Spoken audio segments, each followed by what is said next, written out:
This is Gerald Lyons reporting for Four Corners from the highly strung nerve centre of a very exclusive establishment in Melbourne.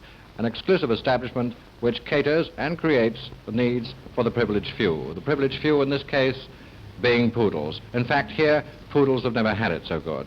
If a poodle is the object of your affections and you come here, you can buy a mink jacket like this one for a mere 80 guineas.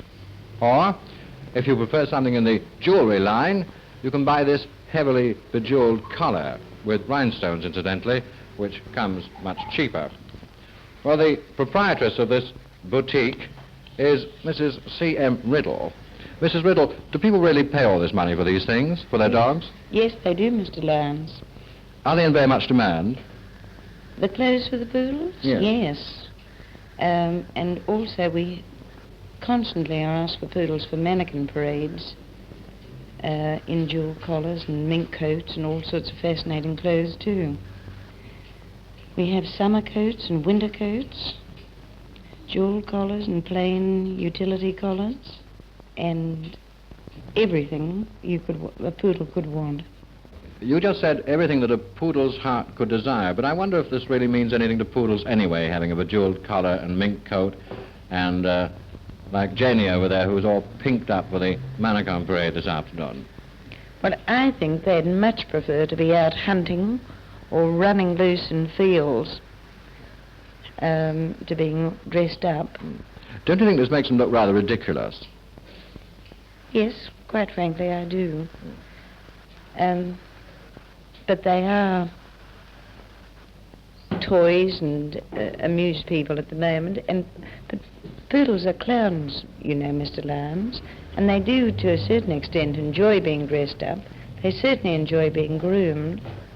Well, they certainly look very happy here. Now, what's involved in the beauty treatment here that you give in this boutique from the moment they come in? Well, the moment they come in, they're put into a cage, and then when their turn to be groomed arrives, they're taken to a bench and thoroughly combed out, and then bathed, and then clipped, and then combed again, and put back into the cage and wait for their either mother or father to call and collect them. You mean the poodle's mother, real mother or father, or the... Their owners. Who are the sort of people who own poodles? One usually thinks that they're a sort of necessary part of the attire of an aspiring young actress or model. No. We've sold poodles to every section of the community. Taxi drivers, well, everyone, you know, working people, but I don't like selling poodles to people who work and leave the poodles all day long, because poodles really do need company.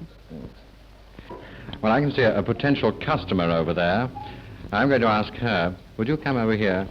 Do you want to buy a poodle? Yes, I do. Well, you're the sort of person I associate with buying a poodle. Why do you want to buy a poodle? Well, I think they look so smart, and I think they're the ideal pet for a girl. Why? Why the ideal pet for a girl? Well, they're so affectionate and lovable, and they love to be petted, taken around everywhere. Do you think you spend enough time with them? Mrs. Riddle was saying you've got to spend a certain amount of time with them. I'd love to spend time with them, to groom it. They're so sweet.